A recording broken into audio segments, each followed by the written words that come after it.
Ntate Mohale, le kae tsatsing la kajeno?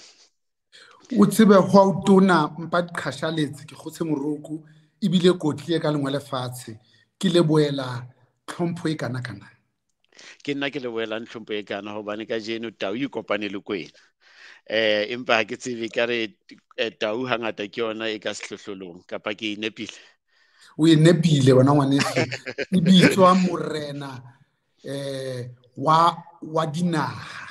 Great. Dr. Mohale, thank you so much. We are honored that Dreams made possible to have you on our platform so that we can continue with sharing what we call Life 101, great conversations for a great life. We are all about empowerment. We are all about education. And that's what we believe, that you are one of the people that carry that torch to educate, especially the Black folk from a Black excellence point of view, without really saying that other people are not important, and we'll contextualize this as we go forward.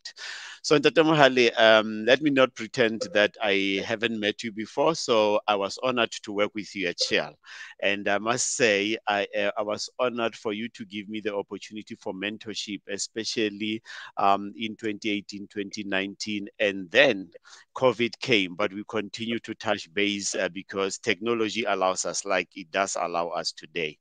So before we go any further, and for us to know who is Bonang Mohale, would you mind just to give us who Bonang Mohale is and what are some of the experiences that have shaped the leader that you have become? So, a million thanks for this truly amazing opportunity just to have a conversation with you. So some of the things that have shaped me are bone deep held beliefs of mine. That if wealth is the inevitable outcome of both hard work and enterprise, then every woman in Africa should be a dollar billionaire. Therefore, the question we need to ask ourselves is, why are they not? And then try and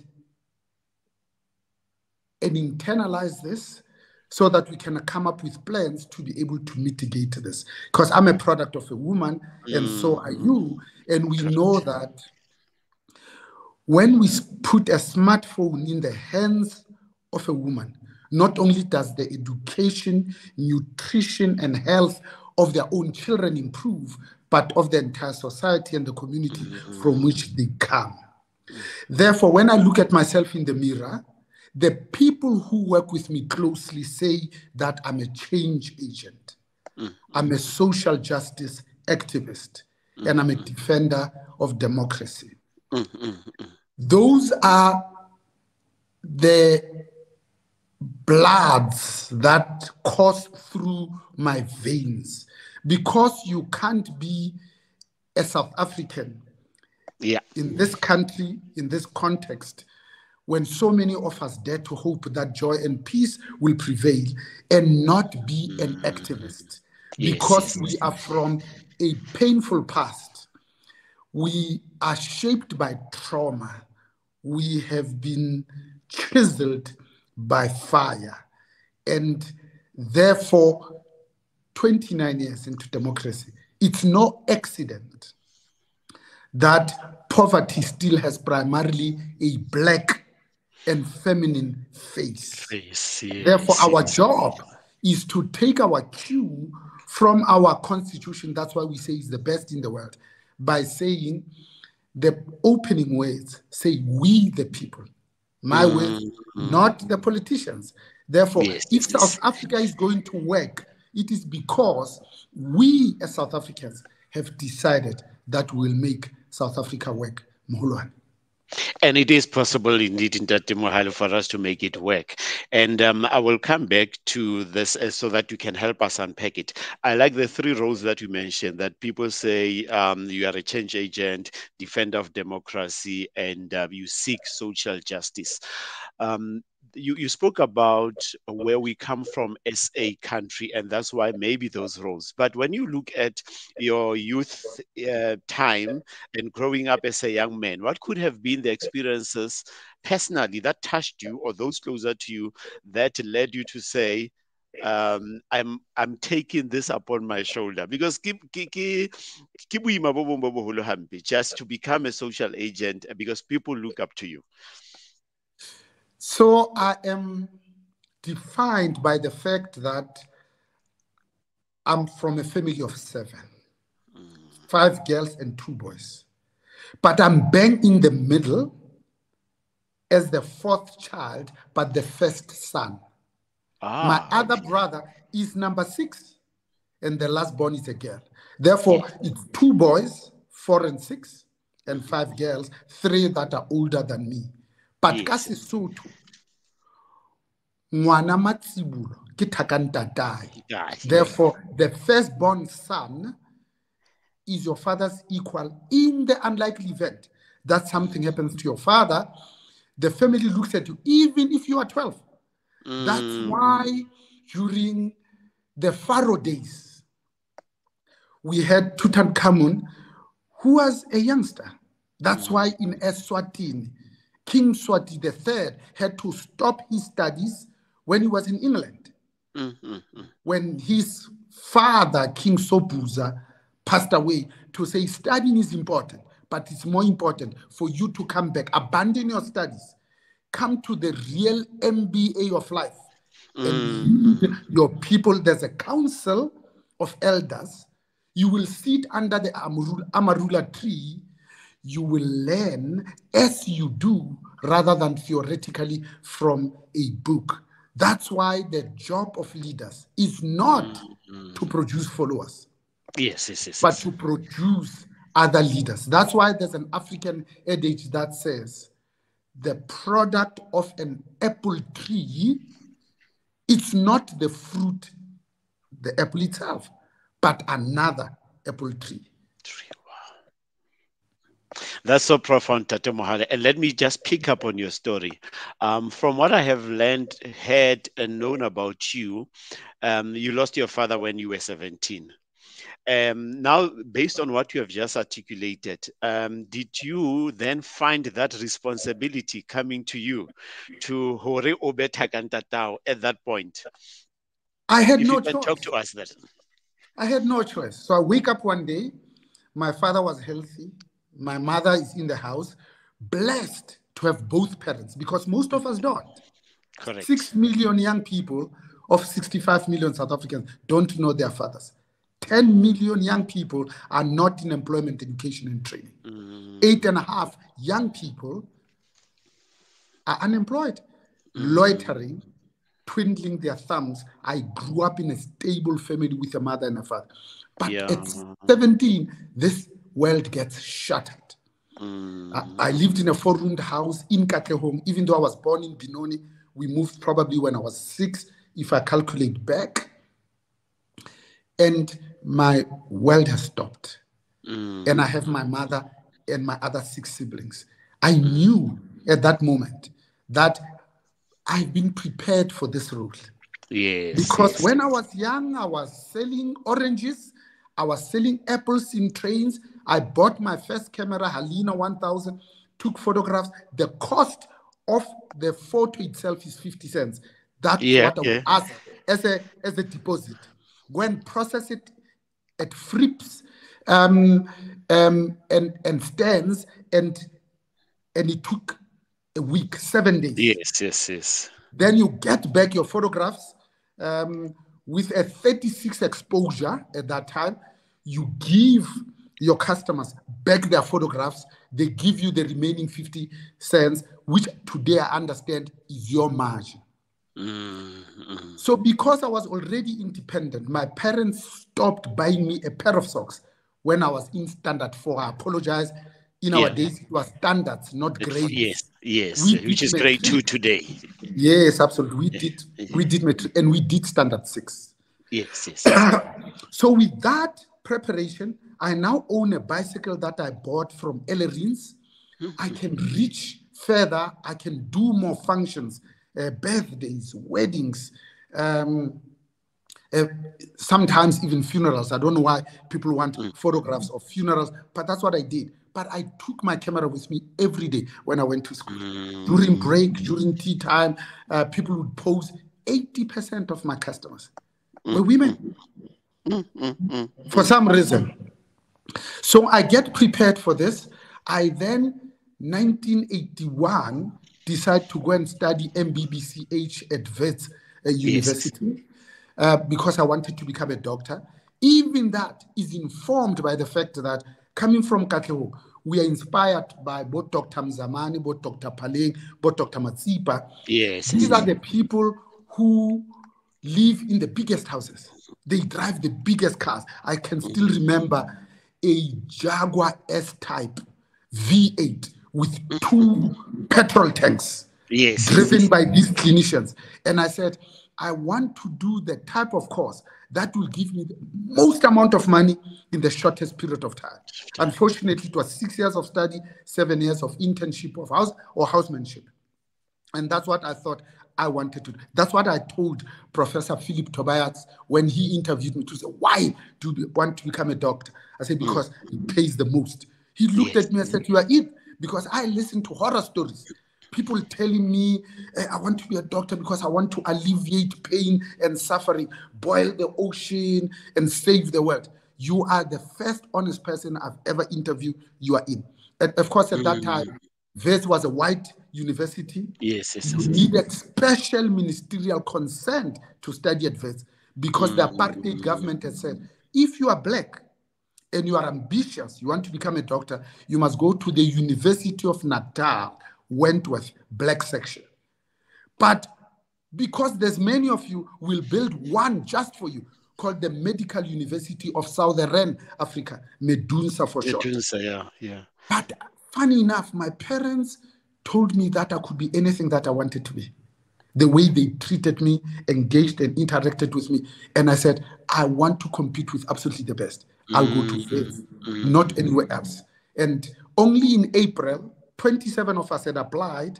The Minister of Interior was called at that time, says yes to 11. That's when I saw the injustice.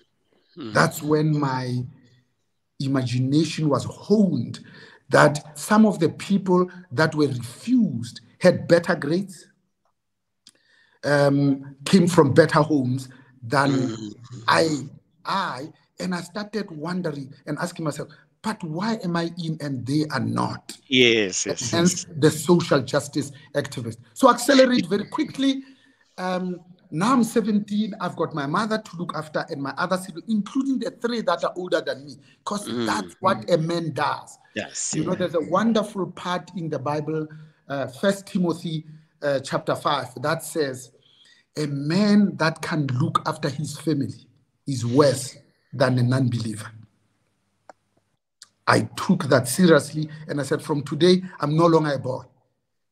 I'm a man. Because I've got the responsibilities of my father. Therefore, I need a companion.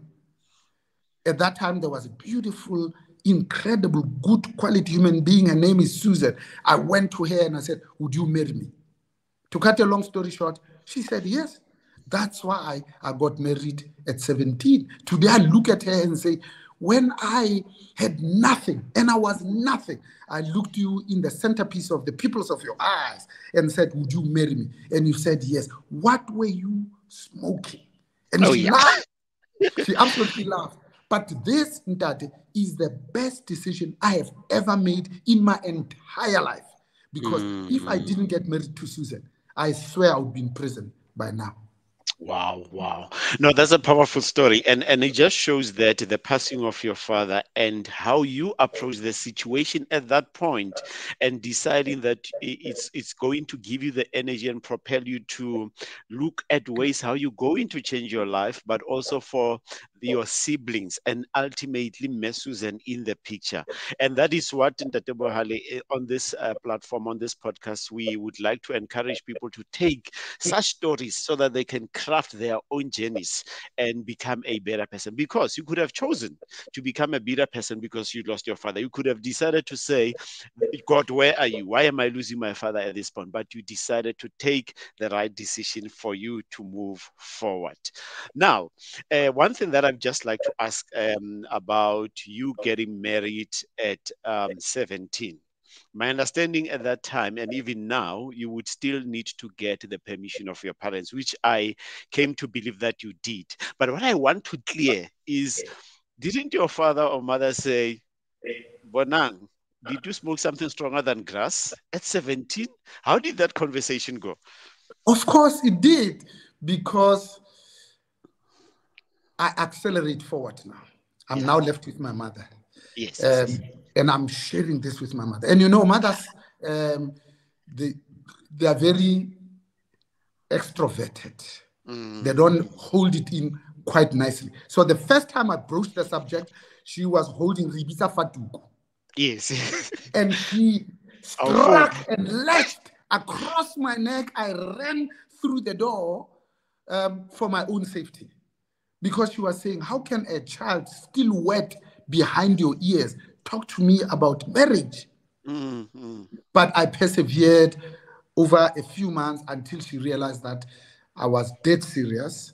Then she ultimately brought the uncles, and that's how it happened. But of course, at 17, you need your parents' permission to get married, because the age of consent is 18. So yes, it was eventually granted, grudgingly. But I look back now and say, look at the focus that it gave me. Because when my peers were running around, they were looking for jobs, and their first job, they get the salary and they buy a Gusheshe, a BMW 318i at that time. For me, I was concerned with different issues. To say, now that I'm married, now I need a roof over both our heads. And we did that early on. And we, because I was born in Benoni, and I didn't know this, she was also born in Benoni, but we now meet in Kata. We're at school, we're in the same class, we sat at the same desk. And we said, which is a better township? And both of us simultaneously, concurrently, and in parallel said, Davidton. One, because it has tarred roads, it has toilets and bathrooms inside, and the houses have electricity. So that's a better one. And then that's where we went to look. So now you get this house. We ended up buying a stand in Boyer's View. We went to a construction company called Shachat out in Alberton and said, build our house. Because we knew that we're in this for the long term, we wanted to be face brick to reduce the maintenance. I mean, look at this. This is a 19-year-old now. Huh? You're thinking already about 30 years down the line that. So you're working at that time? Yes, I was already working. Yeah, absolutely. And our dream house is built. Now, once you have a dream house, then you look at this and you are enjoying it, but you look through the window and say, but I've got no curtains. Now the focus is, let me work hard to get curtains. But you say, we have to bring our parents here. Where will they sit? I don't have furniture. Then you try and get furniture. And that's how the focus. In my early 20s, I already had a home that was almost furnished. By the way, the time we moved in, the only thing that was absolutely complete was the kitchen. With cupboards from Semblit at that time. I remember it had an under-counter oven and a glass hob and an extractor fan, all in a single file. And this is a boy that was brought up with Welcome Dover, a coal stove that today I'm looking at one because it looks like I will need it again when electricity fails us. Which is now taking us back, and we'll get to that conversation. Tate Mohale, then you and Mesusan were then blessed with and as I heard you liking to call them Nkgono Tshepisa and Nkgono Manero. And I'm pulling this into this conversation because this is June month, which we call Youth Month.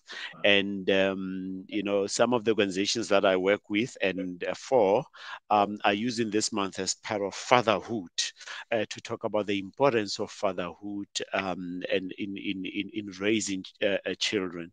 So, what has been your experience then? And what does fatherhood mean for you, especially that you married young and then you are where you are today?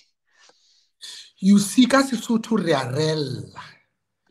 we were born with our own folkways, mores, and our own culture, which we love, embrace, and respect because it defines who we are.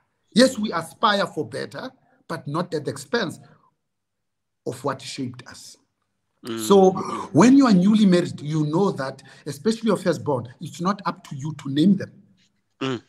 You give that privilege to your parents. So I had to go to my mother, Susan had to go to her parents, and both of us to say, now we are blessed with a daughter. What are we going to do? And the one name from her parents was Tsepiso, because you kept your promise young as you are, and you married our daughter, and you are still living together. From my side, my mother said, you have now woken up warriors of women. Your great-grandfather's wife, will name her after Tsepiso. Now, when you are named after your own mother or your grandmother, in everyday life, when you get angry with them, so that you don't defile the name of your mother or your grandmother, you don't call them directly by their name. You call them Mkhunu. That's why there are a lot of black people today that are called Bomani. Yes. Because I'm named after my mother. When you say papi, you know that you probably have your father's name. Therefore, to respect the name, because you can't say papi, your father, and then whack this kid. But when you avoid calling the name and you call her papi, you can whack her. That's how I ended up calling her Mkhunu. Much later, I talked to Susan. She came from a family of only 2. I come from a family of 7. And I know what it is like not to have a bedroom of your own. Because at that time, you live in a 3 or 4-roomed house. There's 1 bedroom for parents, 1 bedroom for the girls. Boys, sorry, you see to finish. Under the table. Yes, exactly. That's how we grew up. So I then said, I want only 1. Because more than anything else, I want to give this one my time. Because I grew up never having heard my father say to my mother, I love you. We just knew that they love each other because they lived it, they demonstrated it, but they never verbalized it. And I said, I want to say it every day. Therefore, these children, this one daughter that I have, the best gift I can give her is just time. Not bricks and mortar, not metal, but so that she knows that she is seen, she is heard, she is loved, she's appreciated, she is supported.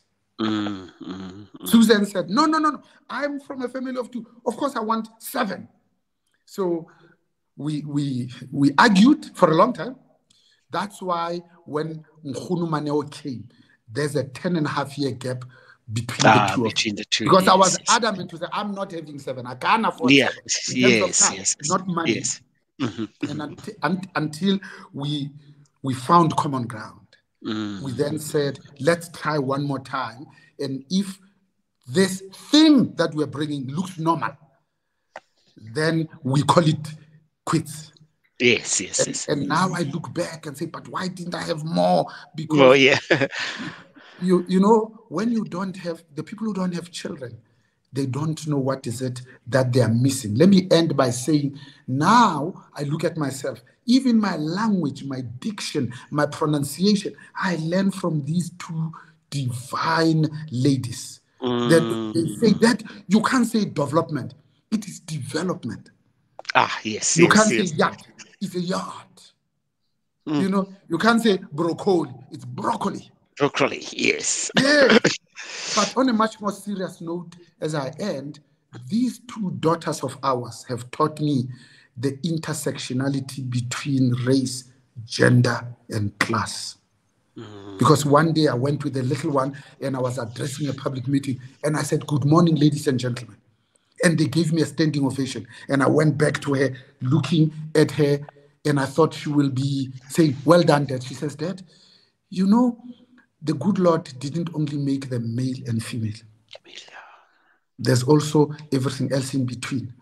So what do we do about that?" From then on, I don't refer to people when I speak publicly to say, "Ladies and gentlemen only." I know that there is also the LGBTQI. Yeah, That early on, I learned from my daughters, which then reminds me of what my grandmother used to say, when a student is ready, a teacher will appear, not the other way around.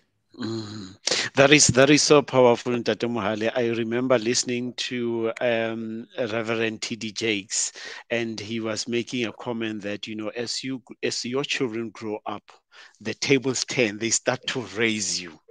And you must be ready now to become a student, because you have done your part of raising them and teaching them.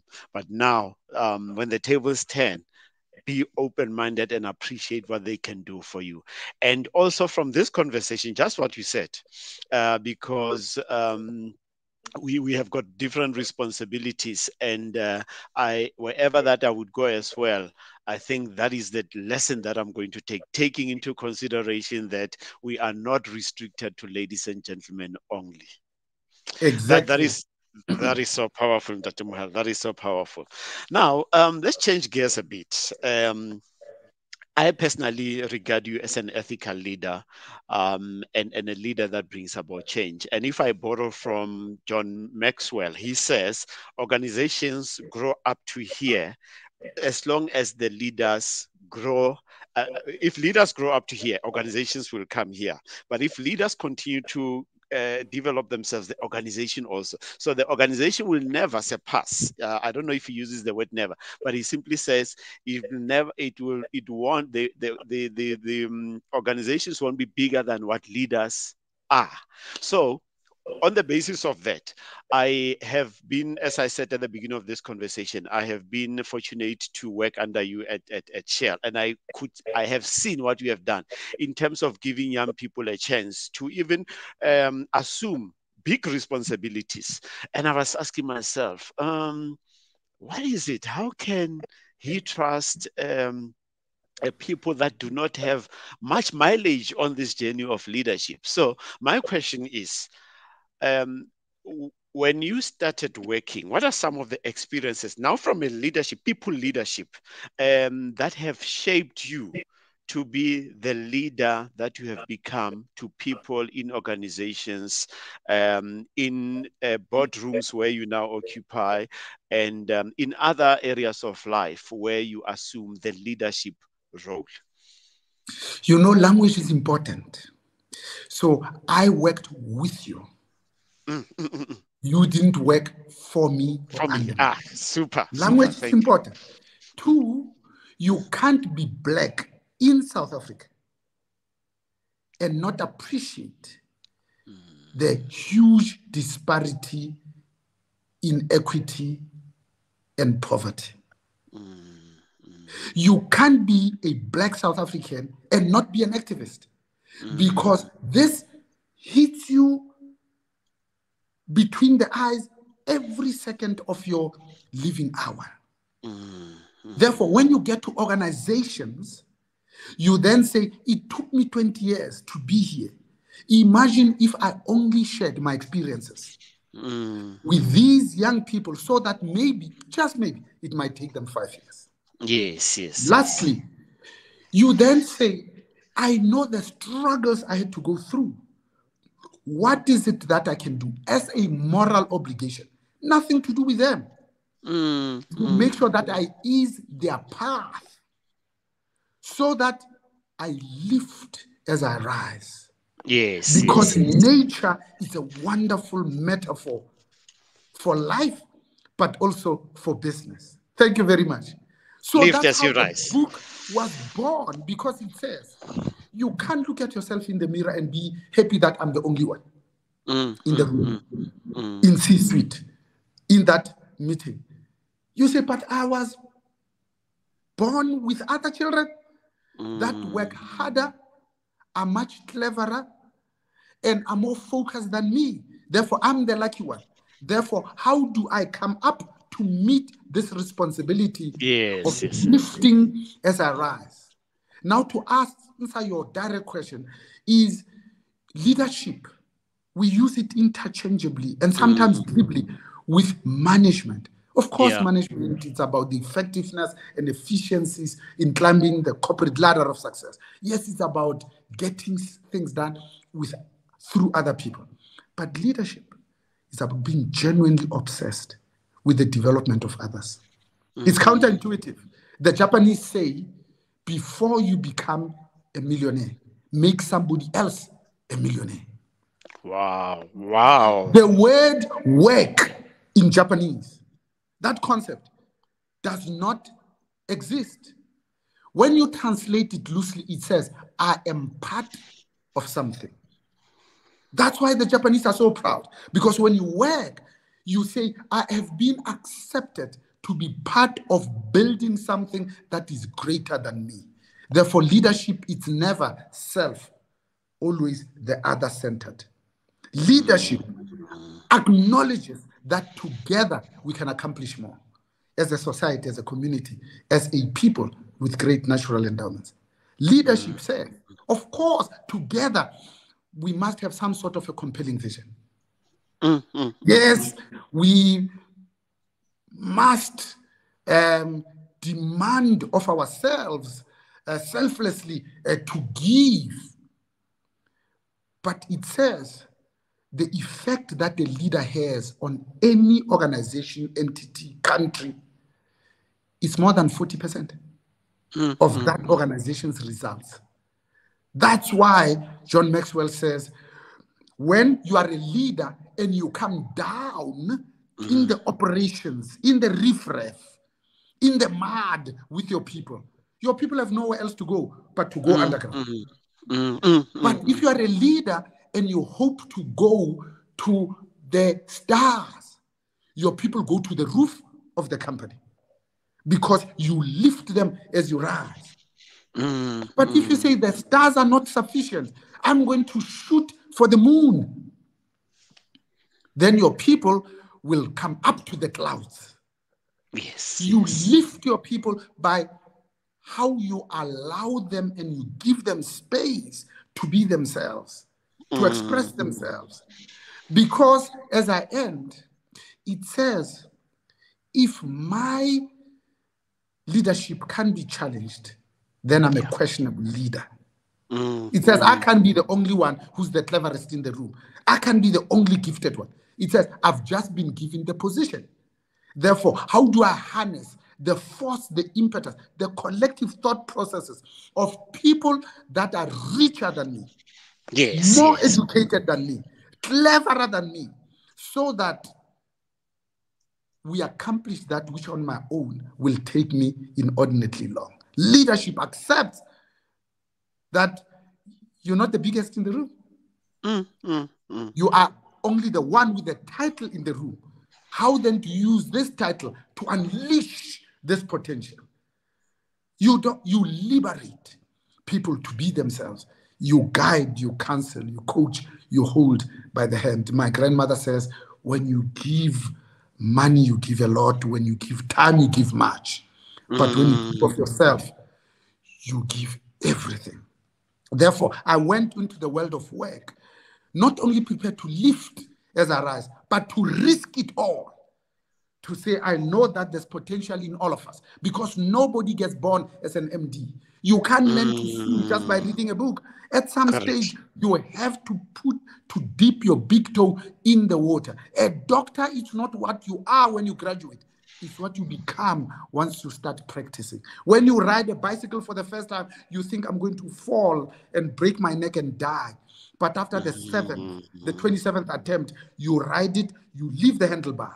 Your hands go up in the air because you feel liberated. You feel unleashed.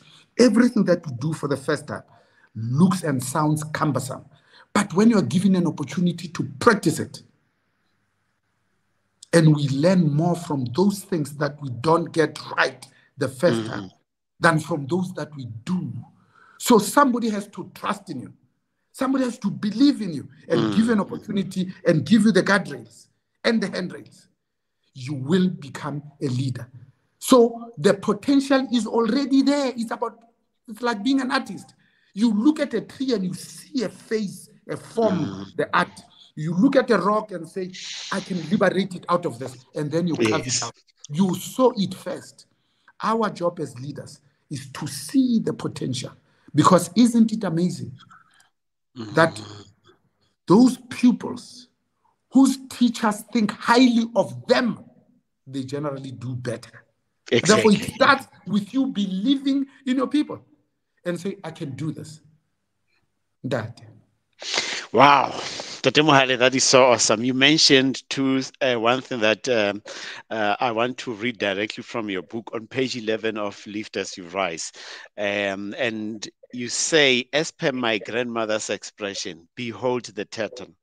It only makes progress when its neck is stuck out. If you're not prepared to stick your neck out and open yourself to new experiences, new influences, and inputs, you'll want to close the borders. And probably I'll leave it there and link it back to what you have said in terms of leadership. Because then my question to you, having read that and what you have said, I'm now moving into the macro level of our country to some extent.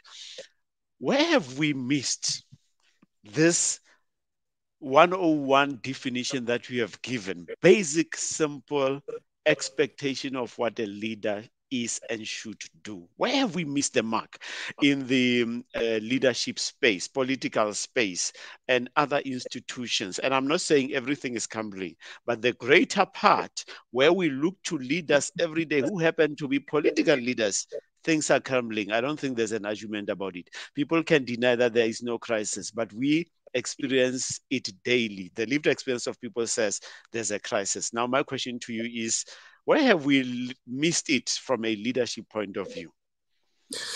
You know, you just touched me in a very meaningful way. Because look at the link. We talk about Lift as You Rise as our moral obligation in the book that was launched on Tuesday, the 21st of November, 2018, and it made it into the top 10 bestseller list. Yes, yes. My second book gets launched on Wednesday, the 30th of November, 2021. And the title comes from the first book. Yes, and the title comes from the first book. Behold the turtle. Both of them are African adages. Yes. Because that's who we are. We are Africans. Mm-hmm. That's why we don't wish to be anything else but ourselves, African. Yes. That's why we honor the names that we've been given by our forebears. And that's why leadership for us has to be in the context of being an African. We're not trying to copy what somebody else is doing. We say, can we get the type of leadership where the elders sit under the marula tree and you are a boy that has stolen peaches from the neighbor's yard and they sit you down and you are shaking and you're saying they're going to beat the living daylights out of me. And they each take turns in telling you how great your uncle was in the community. They tell you about the work that your grandfather did. And they say, you see that well from which you drink the coolest, most refreshing water was dug by your great-grandfather. When they are finished with you, you stand up from there, not being beaten, but to say, I am a Mohale.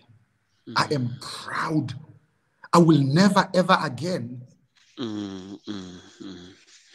shame the name that I've been given. I am never again going to embarrass my forebears. Yes, yes, yes. That is leadership in the African context.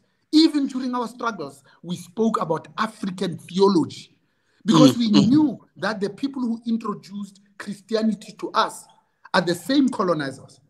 But surely God can be so unkind as to put people in the southernmost tip of the continent and leave them without any form of faith and worship. We had our own faith, form of faith and worship. Therefore, what has gone wrong? You just have to look at the results and the evidence that now South Africa holds the world record for all the wrong reasons. The most unequal society in the world.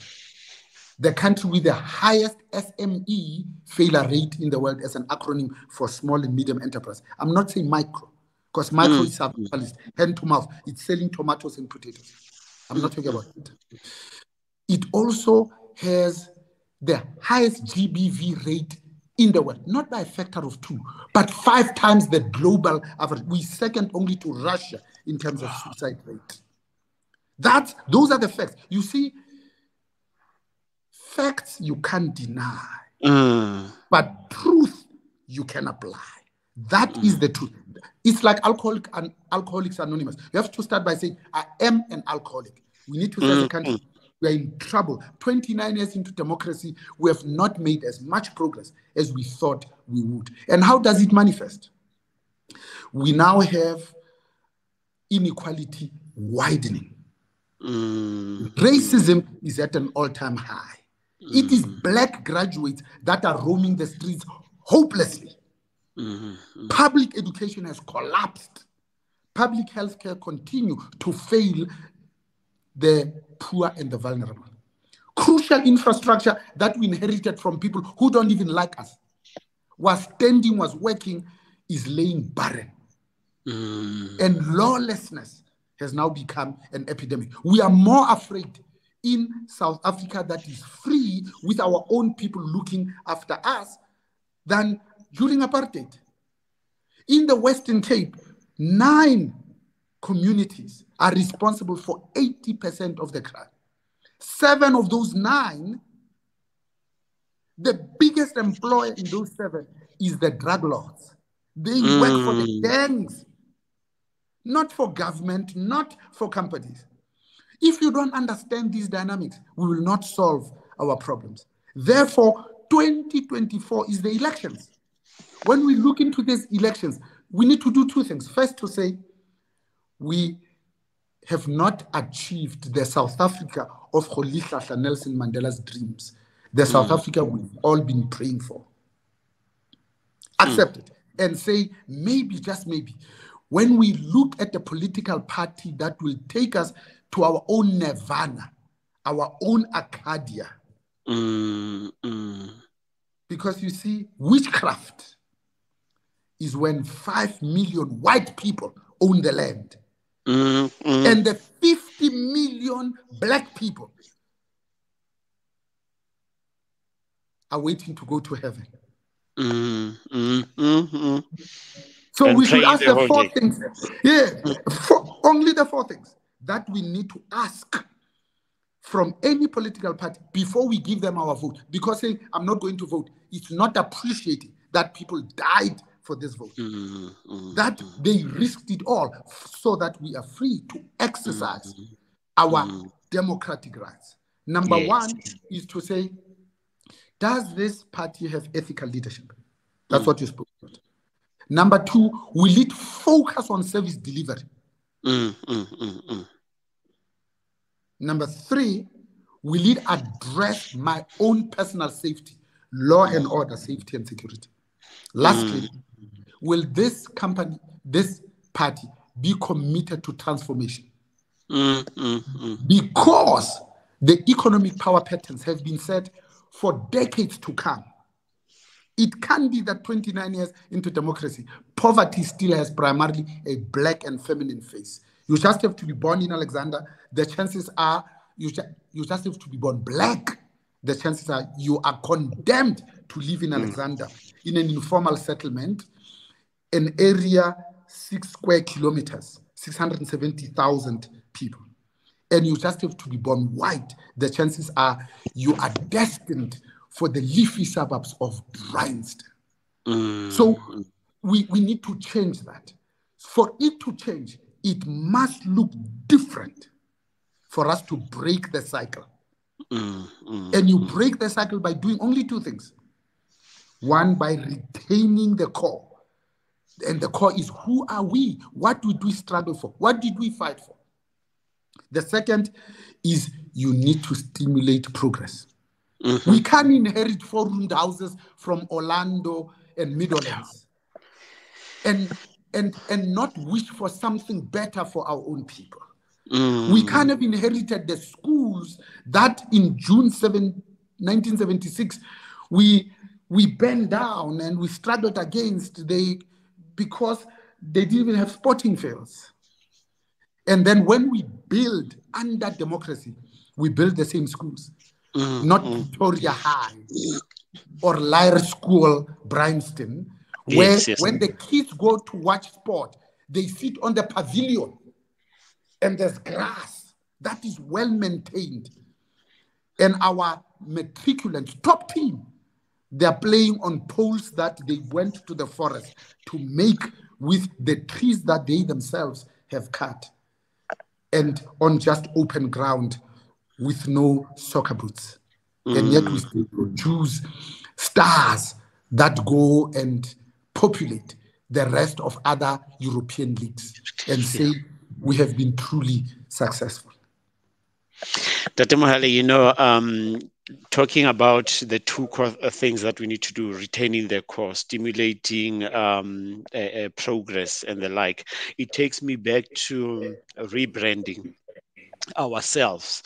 And I was wondering, as you were saying, what you just articulated now, and there's a point where you say, I was listening to you at Gibbs, one of the conversations, in 1960, South Africa was bigger than the Asian Tigers.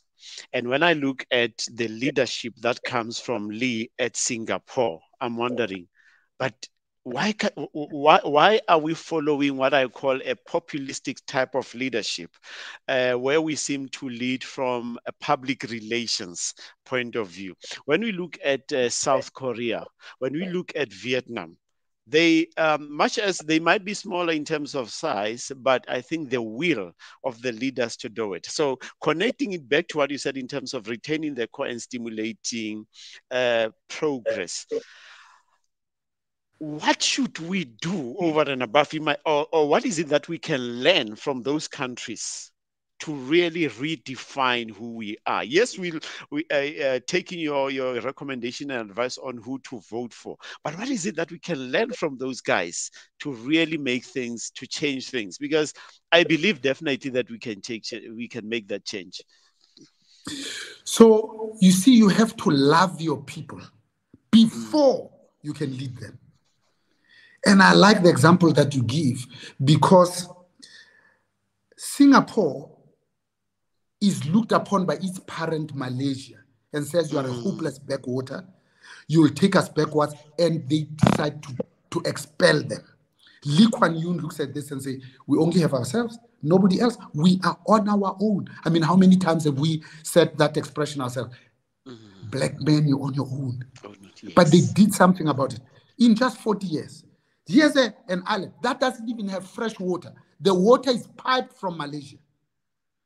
And they lift themselves up by their own bootstraps to become in the top 10 highest GDP countries in the world. In 2030, the World Economic Forum says Singapore will have the highest GDP per capita in the world. It already has the most expensive real estate in the world. It just took over from Hong Kong. And Lee Kuan Yew didn't overcomplicate it, didn't overthink it. He understood the effect a leader can have on his people. They did only 3 things. Number 1, they said, we will look at meritocracy. Number 2, we will look at pragmatism. We want to be practical. Number 3, they said, we'll look at honesty.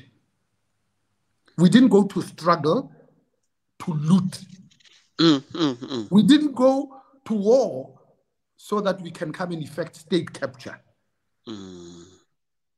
We went to struggle because we wanted to be recognized as human beings, so that there's a better life for all of us. Because we knew that none of us will be okay until all of us are okay. And that is so true, Ndate Mohale. It really pains me. And I remember the words of Miles Monroe, who said that where there is no leadership, where there's a vacuum, everything appears as leadership. And that's what we need to do as communities. Go back to the drawing board, go back to the basics and really define for ourselves what is leadership. We can go out there and be academic about it. It's African leadership, but practically, what does it mean? And for me, it goes back to the issue of the constitution that I have had you refer to many times about ensuring that our people do not go hungry. As you say, love your people before you lead them. You cannot lead people that you definitely don't love. And to show that people are not loved, you cannot give people water that you've just drawn from the river, and then you just put it in your tank and you say drink. That's just killing our people. Ntate Bonang, as we are closer to wrapping our conversation, I would just like to draw you from somebody listening from home who is an aspiring leader and who would like to be within this pool of excellence. And I would be specific and say the black pool of excellence. You do a lot of these interviews, and that's what I like about you. Is you're not selfish about your time. Yes, we can move. It took us time to get to this day today, but ultimately you stick to your weight. I've seen you go into many of these platforms, delivering talks in conferences and the like. That's number one.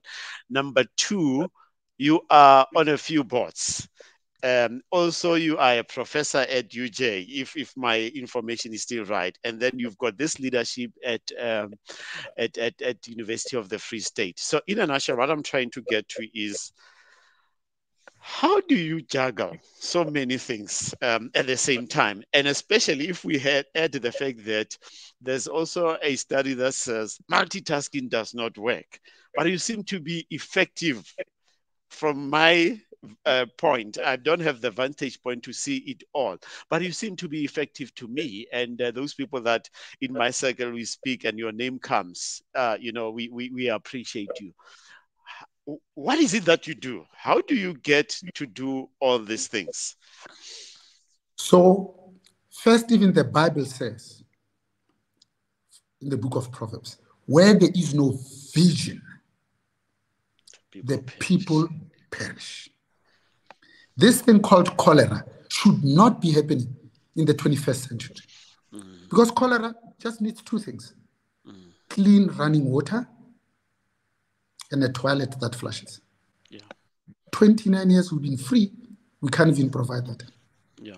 29 years we've been free, yet we still have almost 3,000 pit latrine toilets where Michael Komapi and Lumka Hanka, 5-year-olds, died sad, tragic deaths. And yet, as a country, we collect on average about 1.4 trillion South African rands from you and I and big business. You divide that by 65 million South Africans, there's no reason why anybody should go hungry. That's what motivates and inspires me. That South Africa is not a poor country. That's poorly managed. Yes, true. We've got more than 26 minerals in Ntate Mohale. Absolutely. And therefore, our jobs as individuals is to say, not in our name, that we must each do what we can and move on. Because I wanted to work instead of practice as a clinician, because you see one person at a time. Whereas at work, you talk to 8 people at a time as a supervisor of a team of 8. You can impact them and you can give them hope and you can say, you know what, you will be fine. You can address the imposter syndrome. You can take a risk on them. You can lift them up to the roof, and the impact will be extraordinary. That's why we think very carefully about when you have R1 million total cost to company that you can pay somebody. to say, do I give it to somebody who will buy another holiday home? Or if I give it to Mahlatsi, it might be transformational. Because now Mahlatsi, for the first time, regains his self-respect and self-worth. So that when the nephew and the niece says, can you give me 60 rand just to go and register at the University of Johannesburg so that I can study for myself? Because education is the shortest way in which you can transcend social classes. Then with pride, you go to your back pocket and say, here's 60 rand. 3 months later to say, here's a laptop, because they use smartphones to set up chat groups about their own work. You see, that's why I chose to write the book, because I can't go to all the 357 municipalities, but the books can be there. Lift as your eyes and behold the temple. That's why I chose to go into academia. Because as the Chancellor of the University of the Free State, we have 48,000 students. This last cycle of March and April, 19 days, we graduated 10,000 graduates. On average, 32 PhDs per each session, 4 sessions a day, every day. The smallest is about 600 graduates. More than 70% of them women. But you see, it can be that 29 years into democracy, we've got 26 public universities and 1.2 million students. It will need 50 billion rand to educate all of them on a fee-free basis. All of them. Remember, we collect 1.4 trillion on average the last 10 years. This last one, we collected 2 trillion rands after paying people back their refunds. We still collected 1.723 trillion South African rands. Edward Case Vector through SARS. And yet, we still have historical debt. The Department of Higher Education and Training puts that debt at 16.5 billion South African rands, 9.2 billion of which is not recoverable. And yet, we've got companies in this country. And I won't talk about the 2.5 million small and medium enterprise companies. I'm not talking about those.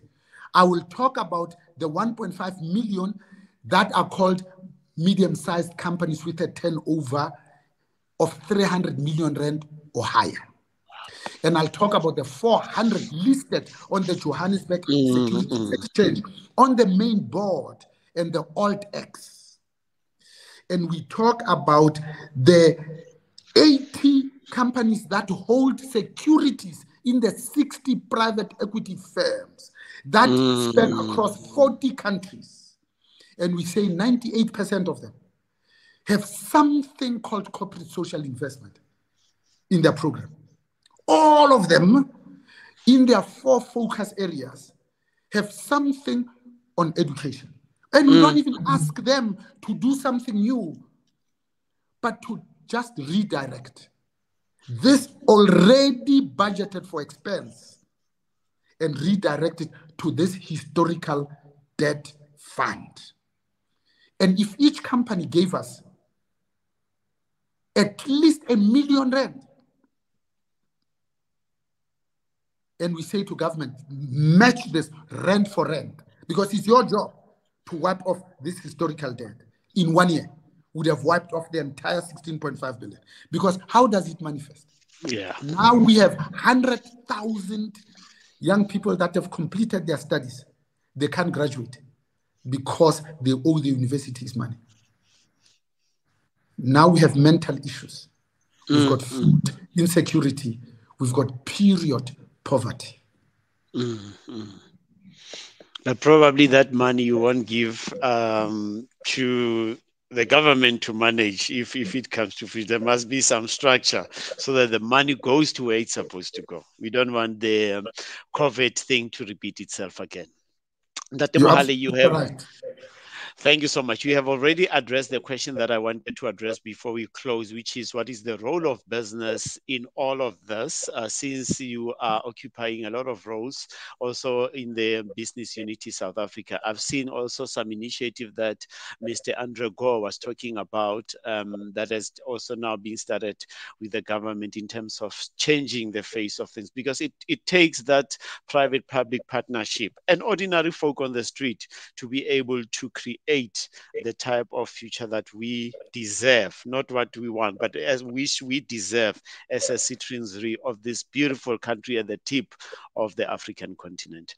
Tate Mohale, it wouldn't be the ethos of this podcast to end without saying, and you have dropped the nuggets, but we always give the opportunity to say, what is that life 101 lesson that you live by, that the viewer at home can take away and have it etched at the back of their minds, so that they can influence their lives to become the greater version of themselves? When we answer the question, what is the biggest and the greatest thing I have ever done in my life? I hope our answer will be, I helped another human being. I used my position to release better humans. I helped to ensure that all of us collectively graduate from being humankind to being kind humans. I've used my stature to ensure that business is not always seen as taking, but regularly giving. I've used this position to say I am not an important person. I am a person of significance, because that's what it means to be truly human.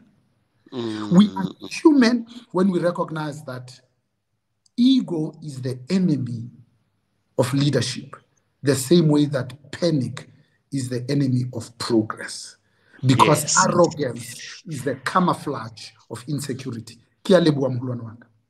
Ke nna ke le buile Ntate Mohale bakeng sa nako ya hao o re fileng yona ka jeno. When I ke bala this book and I read stories of people that we have impacted, I'm so fortunate again to say I've been touched directly by you. So last week we released our podcast on Tuesday, and then on Thursday I do the solos. So I was talking about the whole issue of giving yourself permission and the role of decisions. And in the opening statement, I was mentioning that my mentor once said, life is about making decisions. We were at Nicole Way when you said that to me in our meeting the other day, but I could not drop names and say, hey, Bonang said. But today, people will know that it was you who said that to me, and I've lived with that life is about making decisions, and to that is about making the right decisions.